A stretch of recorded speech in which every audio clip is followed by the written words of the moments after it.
This is episode 304 of the Beyond the Food Show, and today I am going to teach you a different perspective, a different way of engaging with the New Year, New You phase of December and January of every year, specifically as someone who has decided to opt out of diet culture. And trust me, there's a lot of power you can gain from saying, no, I am not going to fix myself in 2022. Stay tuned. Welcome to the Going Beyond the Food Show. I'm Stephanie Dozier, clinical nutritionist and creator of the Going Beyond the Food method.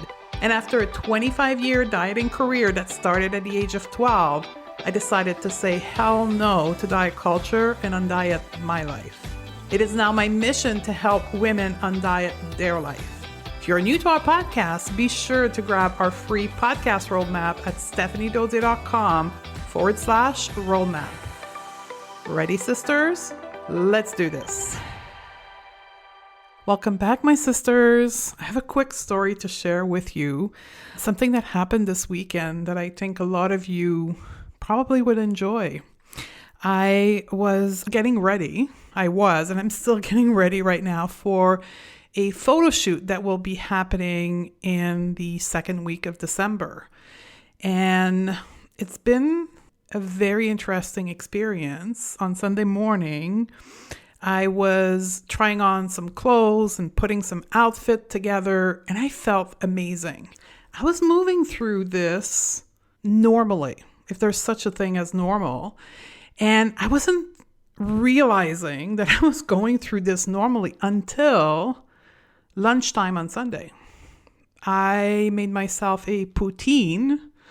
If you're from Canada, you likely know what a poutine is. If you're not, let me tell you, poutine is the national dish of the province of Quebec in Canada, and it's French fries with brown gravy and some curd cheese. And I was preparing myself a poutine, and I sat at the table and started eating my poutine. And then it dawned on me. It's like a wave of energy went through my body, and I realized what the F had just happened. For the first time in my life, I was getting ready for a photo shoot without anxiety, without despair, without fear buzzing through my body, without restricting my food, without wondering how I was going to hide certain part of my body and which clothes allowed me to look, quote, thinner. Like all that noise that normally surround photo shoots didn't happen. And I was eating a food, poutine, that I would normally never eat for weeks, if not months, prior to a photo shoot. And it dawned on me the magnitude of what just had happened on the Sunday. I was living like a normal person who was simply getting photos taken.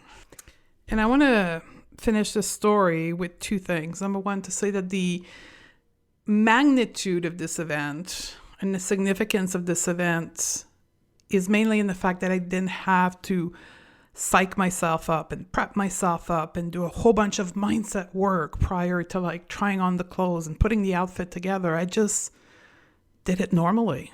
I didn't have to think about it. It's just a normal part of my life. And then the second thing I want to mention before we end the story is, do you want to know more about the process of going through this photo shoot? I'd like to share more. I'm open to share more. Would love to hear from you. You are listening to this podcast, and maybe I'll do a special episode just on that for the podcast in the early part of 2022. So I'll wait to hear your feedback. Now, let's move on to today's episode. I'm going to help you reframe the New Year, New You phenomenon that happened at the end of every year, mid-December to mid-January. And I'm doing that because I know that there is a transition period as you stop dieting, as you leave diet culture behind, as you stop being a chronic dieter on how to approach this new year. I've been coaching women for years now, and I know many of us feel lost, especially the first year as we enter this season. So the concept of setting goal is awesome. It can be done at any time of the year, but many of us are in a routine of doing it at this time of the year. But if we're not going to make it about our body, if we're not going to make it about food, if we're not going to make it about being healthier, if we're not going to make it about going more often to the gym, what will we do? How are we going to set goals? And how should we be approaching this time of the year? So what I'm going to be sharing with you today is actually a coaching call that we did Sunday morning, right after, in between finishing putting my outfit together and having my poutine. I had a coaching call with our student inside of Undiet Your Life in preparation for this time of the year. And I'm going to share that extract with you today. So I'm bringing you inside of Undiet Your Life. And this call is centered around the mindset shift that they need to do with regards to the new year, which is moving away from, quote, trying to fix ourselves, which is what diet culture has taught us, to instead creating ourselves. So what to do instead. And I'm going to propose to you towards the end of this coaching call question to ask yourself in order for you to start thinking about this time of the year differently. I've also decided to leave the end of the extract where we have question and answer for our student. So the first portion of the call is about 30 minutes when me and Unimi, one of our coaches inside of Undiet Your Life, is teaching the content, and then the Q&A portion at the end, because the question were awesome from our student, and I know they're going to help many of you. So if you're looking for a container, a space for you to do this work to undiet your life in 2022, unlearn restrictive eating and learn to eat normally, unlearn body dissatisfaction and learn to be neutral with your body, and most important, unlearn self-criticism and instead learning to believe in yourself, then join us inside of Undiet Your Life. If you join us now, you'll have access to all those recordings, and you're going to stay with us until December 31st, 2022. So you'll spend a whole year with us doing this work, and then you'll have a phenomenal 2022. So the link to this program is inside of the show note. Ready? So how to say no to diet culture in the new year, new UBS, and instead saying yes to wowing yourself next year. Let's do this. And we are live. So welcome in, you and me. Welcome in, everyone. Hello. So we're going to talk about New Year goals and resolution. We're going to even take question at the end. But I wanted to get us started on starting to think about this New Year, New You narrative that we're going to likely get overwhelmed with by the time we hit middle to end of December, and this definitely the first 2 weeks of January. And I'm going to take the same approach as what we did in the Smash Down Diet Culture for the holiday period. I'm going to take us in very quickly into the history of resolution, because that's going to help you understand why we think of New Year, New You in the way we do. So very quickly, setting intention for the year has always been something that we've had throughout our culture. And it goes as far as 4,000 years ago, when we weren't in a structured type religion like Christianity or Muslim culture, but instead we were pagan and revering gods. We would, at the beginning of a season, promise to the god and give offering to the god in hope of getting better outcome in months and years to come when it comes to our life. And that continued straight through to organized religion time, which in the era of time is about 2,000 years ago. the people praying under certain God would once a year offer their apologies or offer their excuse to their God to say, hey, I didn't do exactly as the structured religion said we should do, but instead I'm going to do better. I'm going to have a better collaborating behavior under the structure of the religion going forward. It was all about pleasing and adhering to the God-like figure that it is pagan, that it is organized religion. It was all about apologizing for our fault and expecting offering in order to be relief of our pain that we're experiencing in the moment. And this is where I think it gets interesting when it comes to today's era. We do the exact same thing, but the God is not Jesus, Mohammed, or pagan gods.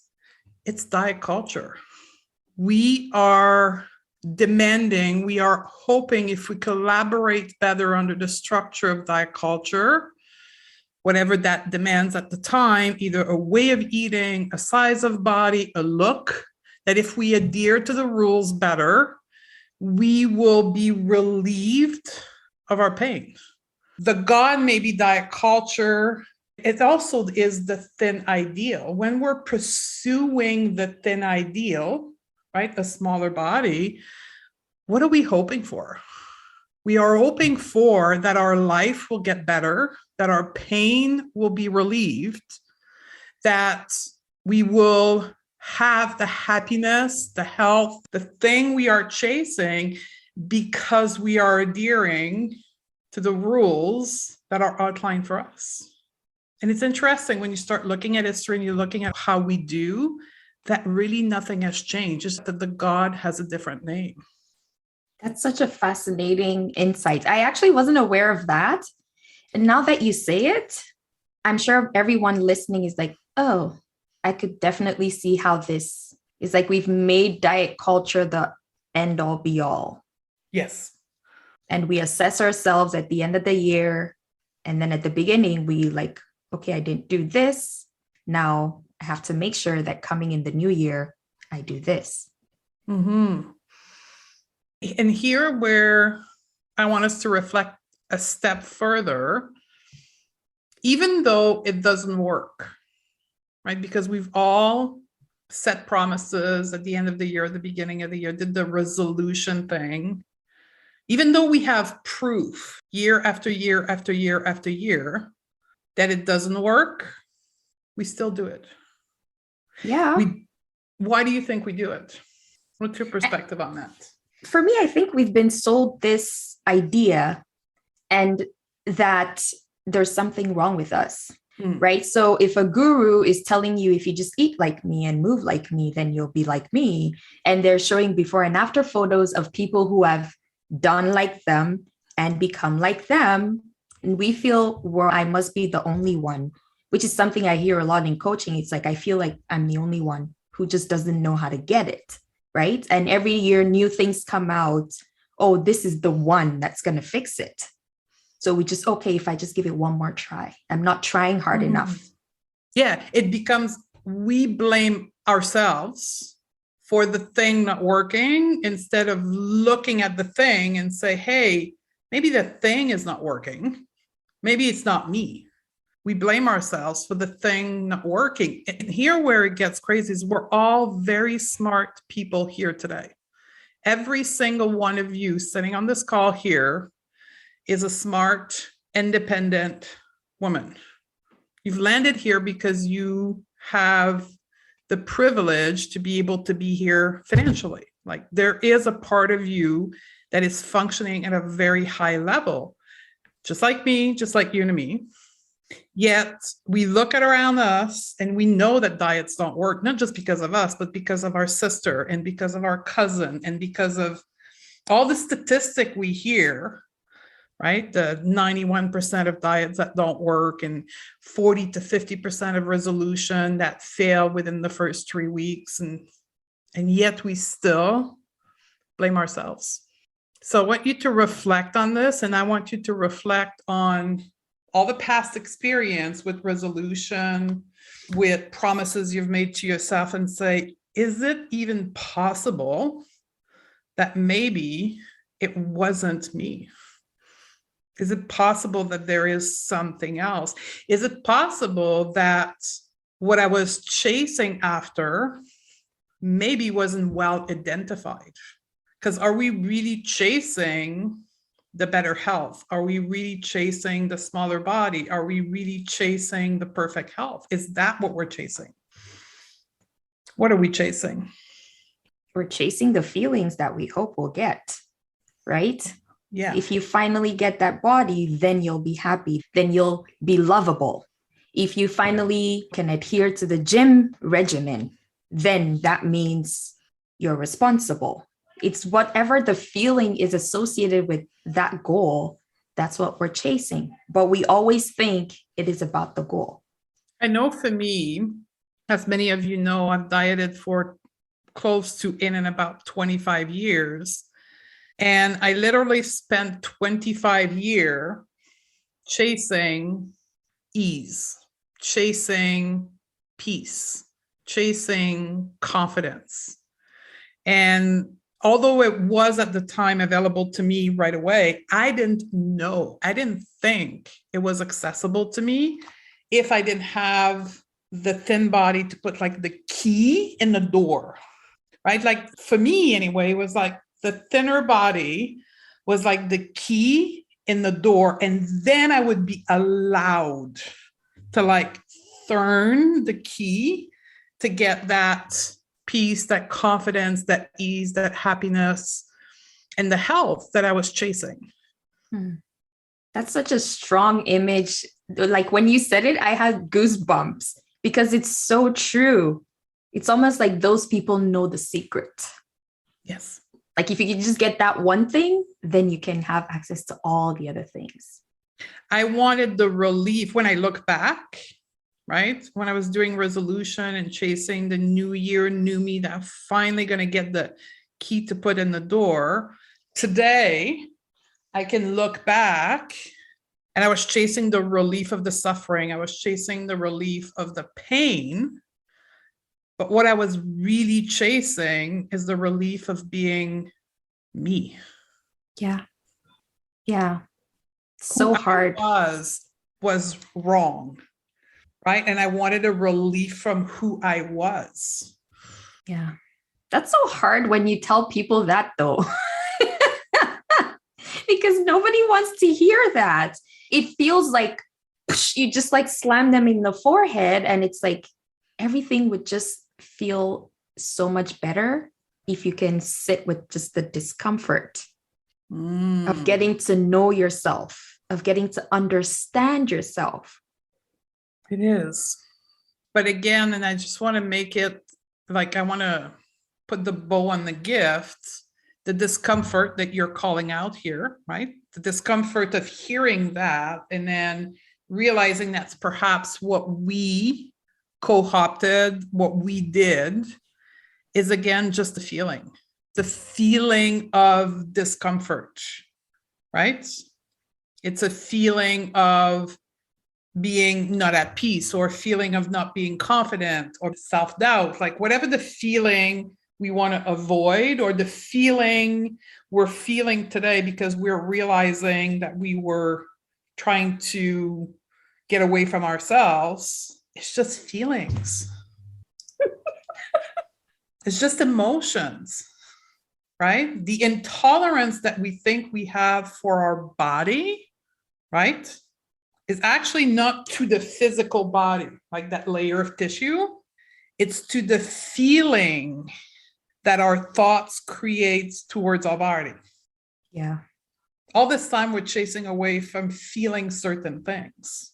But before doing this work, though, it feels very painful and it feels very real and it feels very overwhelming to think that it's possible that my thoughts about my body, that's what's causing what I'm going through, right? It's easy to blame somebody else. It's easy to blame, like, I just don't have self-control. Yes. because we can find evidence to back that up from diet culture. And it's interesting. We have a lot of evidence from diet culture, right? A lot of narrative, a lot of mass media, a lot of Instagram and all of that stuff. Yet when you open the door to the other world, right? Call it the Undiet Your world, or the world of possibility, the world where people believe in themselves, and you start connecting to these other voices, the other messages, there is much evidence on the other side. Yeah. Right? Yeah. When you start filtering your Instagram to only hear messages where you are empowered as you are and you're beautiful as you are, where everybody is equal, there's as many on the other side. It's just not as pushed as hard by mainstream media, but they're there. The evidence are there. Yeah, but it doesn't make money. I know. If I was selling a diet, I'd make a lot more money than what I'm making today, for sure. Yeah. So I'm going to close this off, and then I'm going to go to question. But I want to offer this to you. I'm going to leave you with kind of thinking point before we get to the how to. I call it, make it a radical proposition to you. What if we spent the same amount of energy, of resources? So resources for me is time, because time is a resource, money is a resource, energy, emotion is a resource, relationship is a resource. What if we spent the same amount of resources learning to believe in ourselves as we did criticizing ourselves before, right? All these years we spent criticizing the way we eat, the way we ate, the way our body look, the amount of exercise, the right detox, like all these things, all this energy and these resources we spend within our world to criticize that part of ourselves. What if instead in 2022, we spent a year taking that same amount of energy, of resources, and focusing it and learning to believe in ourselves? What would happen? What if you accepted that truly there was nothing wrong with you? Because the only reason why you think there's something wrong with you is that you are measuring yourself to the cult of diet culture, to the cult of the perfect mom, to the good girl, to the perfect employee, to the perfect leader, whatever you do, right? You are measuring up yourself against a standard that's proposed to you. And then you make a list of all the things you need to fix, right? I need to manage my time better. I need to become smaller. I need to eat better. I need to eat more vegetables. I need. And then you're into the I need to fix myself mindset. What if there's nothing to fix? How does that feel? But what if someone says, but Stephanie, you don't understand? Tell me, what is it that I don't? There's always the but, right? Sure. It's like, oh, I have all this evidence. Like the one time I tried to do this and it didn't work. What if you change your perspective of failure? Right? I want you to think that every notion, standard, concept you've been taught, there's always a different proposition for it. There's a different definition of it. Right? So failure, just take this for an example, right? The person who says that means that they don't want to fail because they think failure is a bad thing. Why? Why is it a bad thing? That's not what's acceptable in society. So let me ask you this. Is there a failure police that's going to come knocking at your door, that's going to come arrest you because you failed? No. We live in the free world. Yeah. Well, here's why failure hurts. It's because of what you do to yourself when you fail. all the mental shit that you tell yourself when you fail that creates all that stuff in here.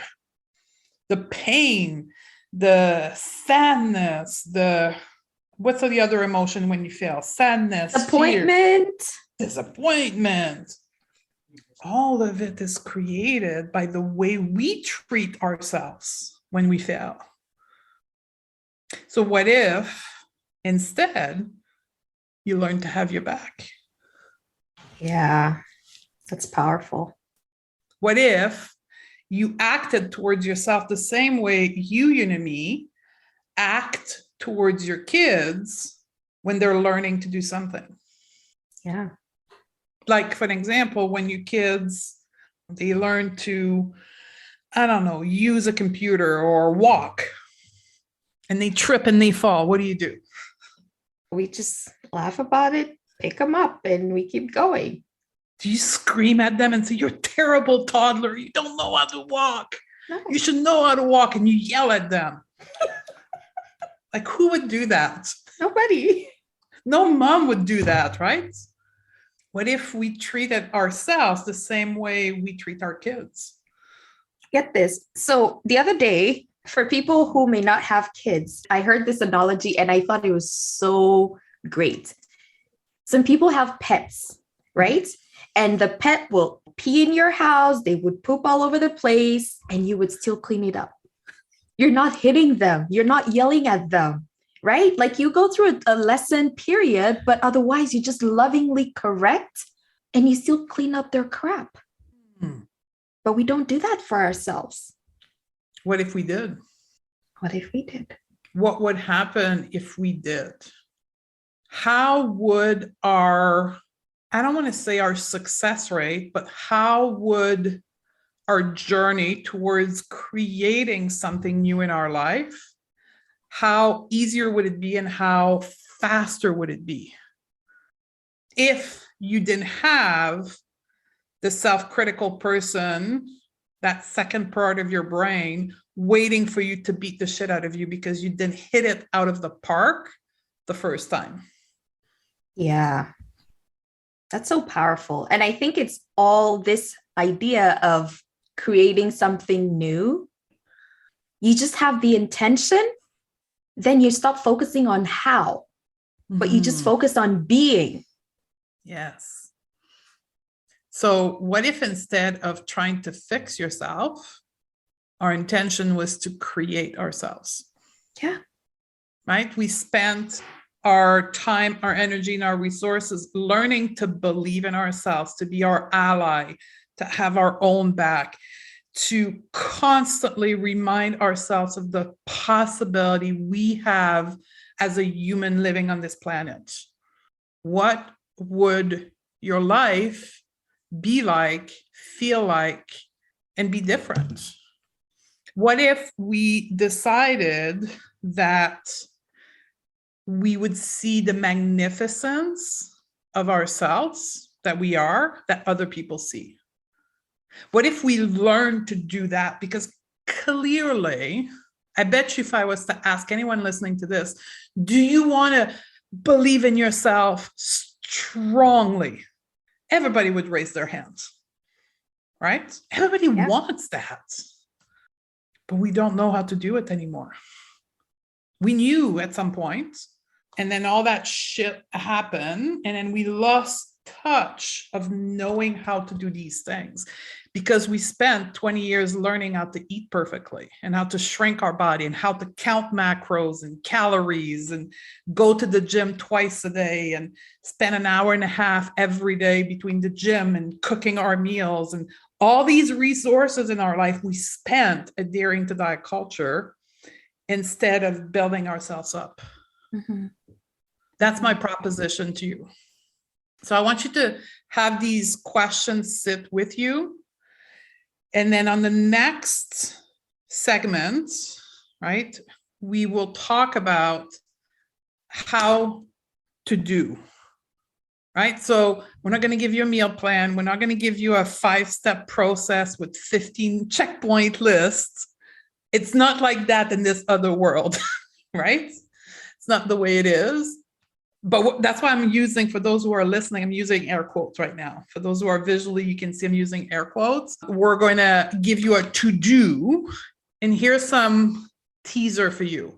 We're going to talk about self-authorization. To me, it's the number one thing we need to do. We need to learn to do as women. As former dieter, we need to learn to authorize ourselves. Then we need to learn the skill of unlearning.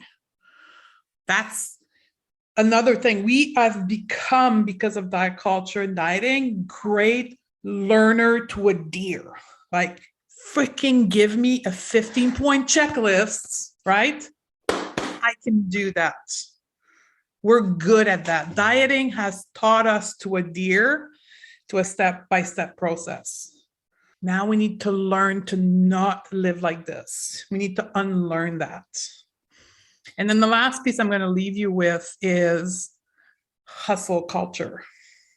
We're going to talk about hustle culture and how it intersects with diet culture. And for those who've never heard of hustle culture, go Google it when we end this episode here. You'll likely be surprised. So I'll leave you with that. Anything else you want to close us off with? No, I think that we've covered that. I think this episode is just to get us into that thought process and starting to question things, because I'm sure there'll be quite a few things you'll realize. Yes. And that's the most important step. Yeah. Is awareness and questioning and challenging what we believe to be the truth. So let's go to questions. So you can communicate with us two ways. You can raise your hand, and then we can bring you in either visually or audio only. And then you can ask us any question. It doesn't have to be about this topic. It can be about anything, any coaching you may need, or you can put it in the chat box. So I know we have a number of new people that have just joined Undiet Your Life, so we can answer any question. So raise your hand or put it into the chat box. Thank you, Laurel. Hopefully that was a great thought starter. And I'm pushing that to you early in December because I want to plant these seeds in your brain before the tidal wave of diet culture hits you in the back of the head come December 26th, because that's when the narrative of resolution, New Year, New You is really going to get heavy. So I want to plant the seed early on so it can, by the time the tidal wave come, you're more grounded into how you want to approach this in your own life. Yeah. There's a question here in the Q&A box. Go for it. Shoot. Okay, so it says, so heading into the end of the year, what would you recommend to be a good reflection and resolution process to still acknowledge the end and beginning of a year while also not succumbing to what we are used to doing? I'll let you start with that one. I think this is such a great question. And we've actually given quite a few. I think we've answered this through the podcast. So I would encourage you to go back and listen to the episode. And one of the things that stood out to me here is the word process, right? So this is something that we've learned through the culture, that there's always a process to do something. But you are not a doer, you are a being. And so, like we said today, when you're focused on who you are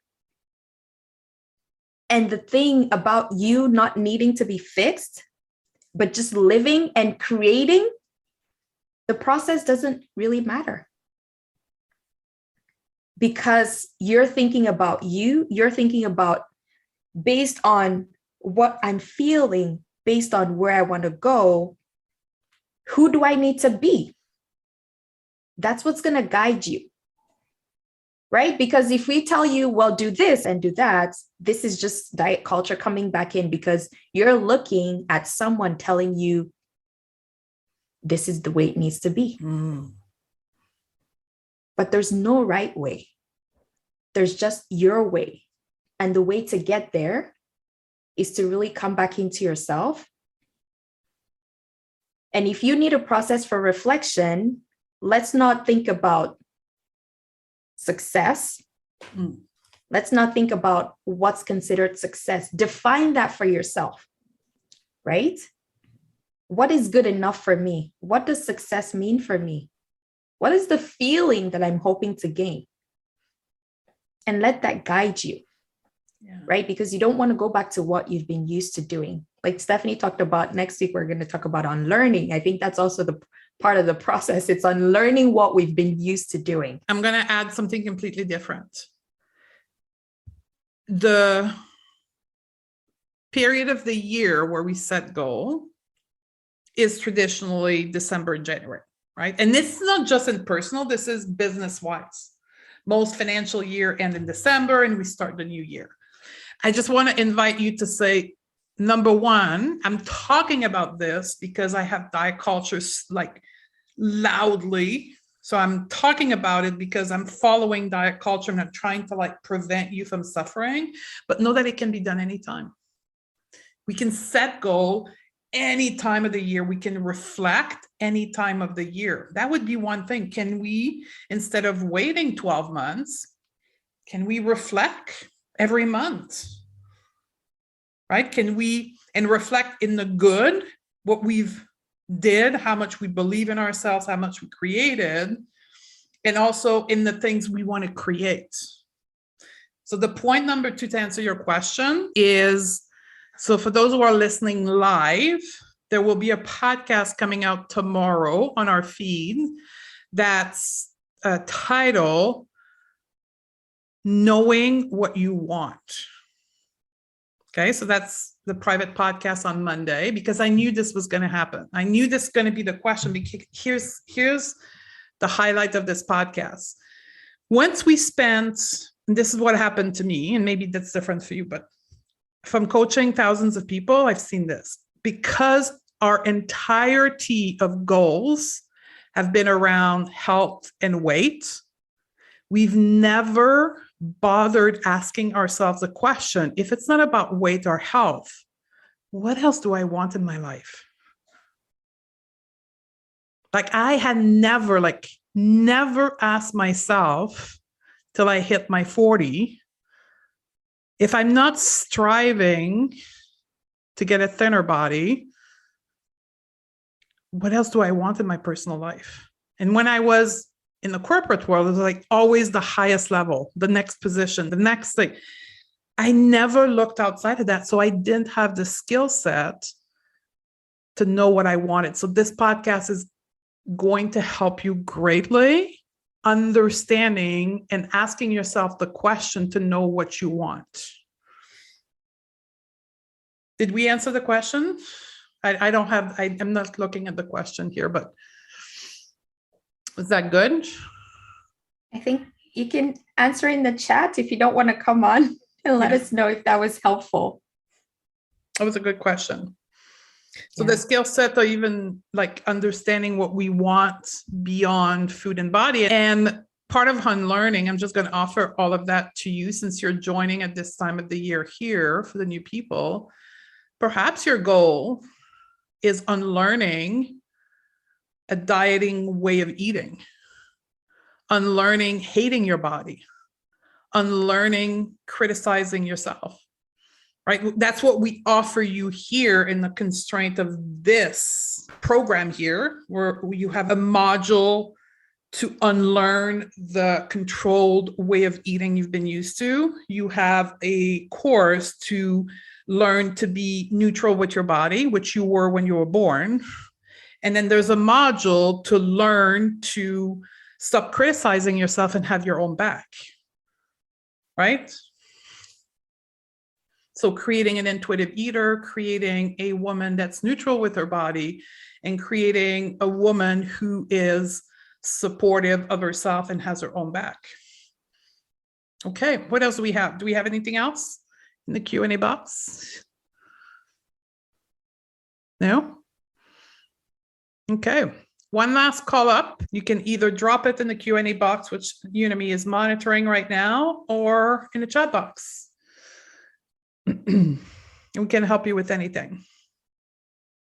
The other thing for the new people that are here, I'm just going to get into more kind of technical with our program here to get yourself in a better position to maximize the retreats on January 15 and 16. Perhaps one of your goal is to complete the confident module before January 15th, right? The confident module is your first module. It's short bites video of 10 to 12 minutes. And it's all about the unlearning of the self-critical mindset you have acquired because of diet culture. You weren't born criticizing yourself. None of you are. Me and you and me weren't born like that neither. None of us were born self-critical. We acquired this way of thinking to survive diet culture. It's a survival skill. So in order to be able to thrive outside of diet culture, we need to stop thinking like diet culture. We need to stop thinking like the self-critical person that survived diet culture.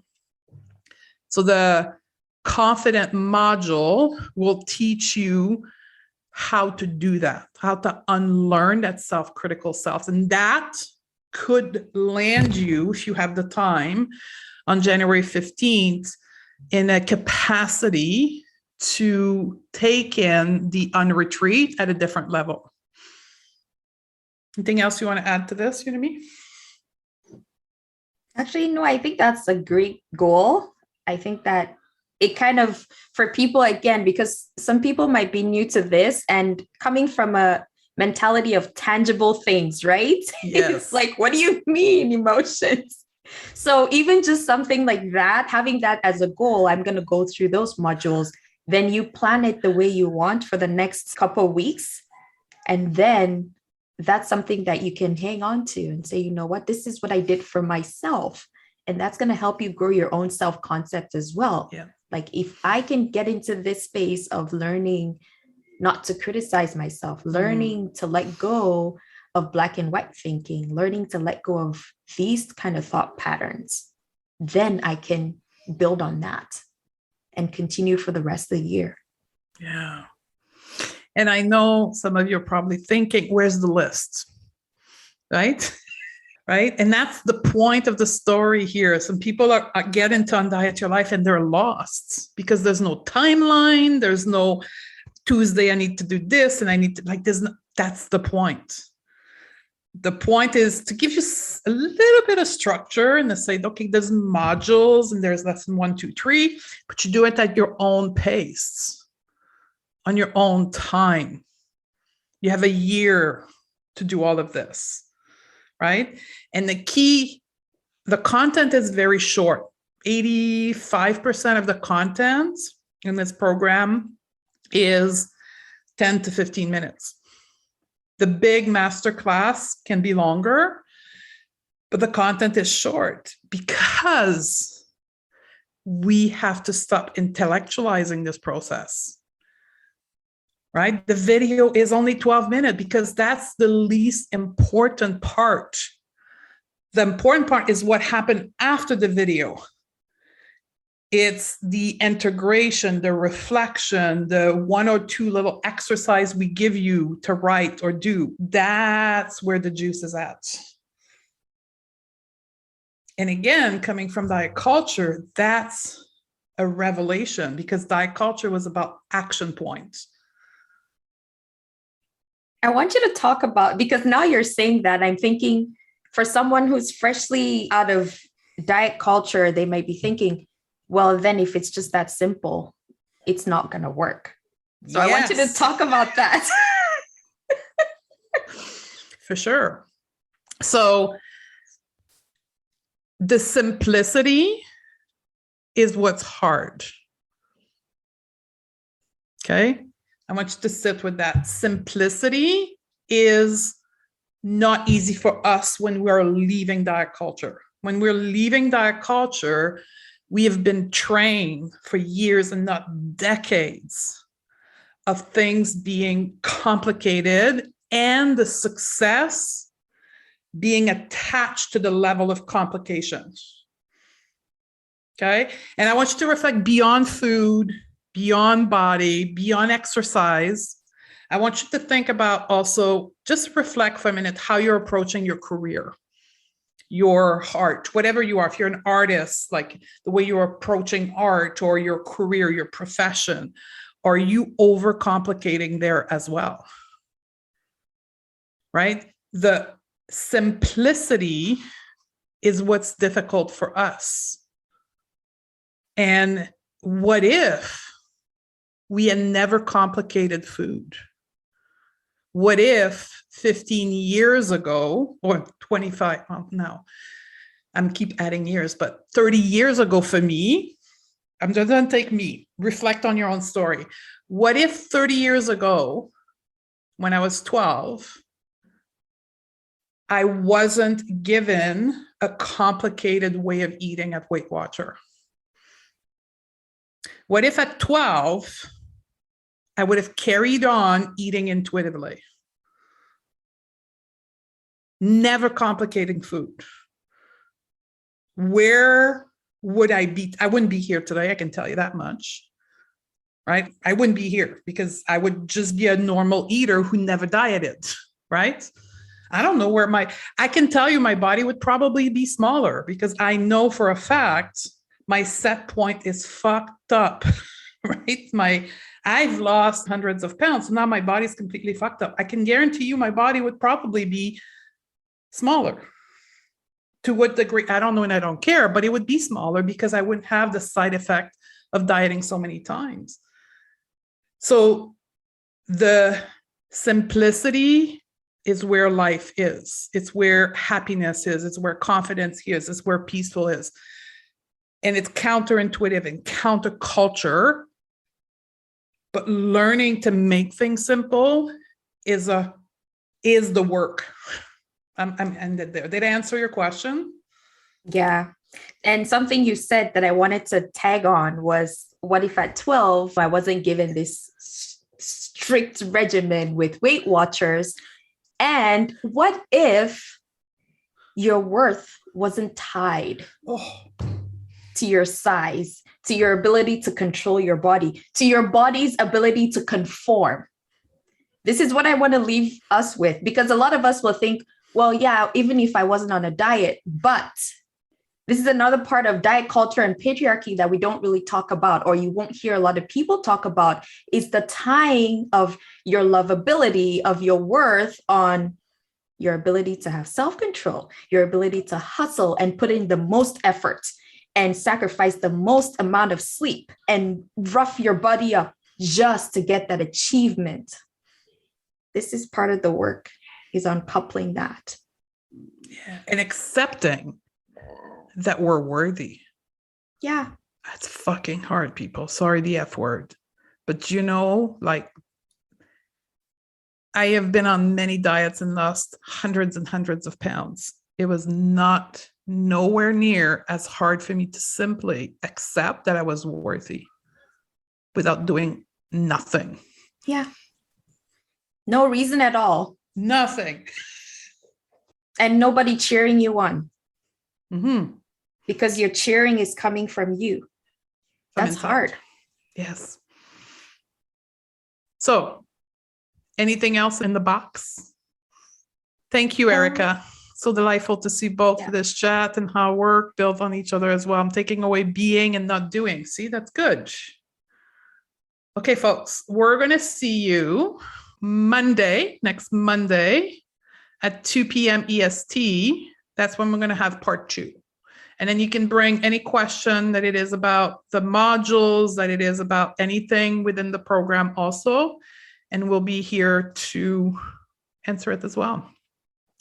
With that, have a good week. Anything else, Unami? No, that's all. Okay. Thank you. Bye, Have everybody. a good day. Bye. Beyond ready to shed diet culture from your life and become the expert at your own body? Awesome. Then you need to join Undiet Your Life program. Go to stephaniedodier.com/join and join us now.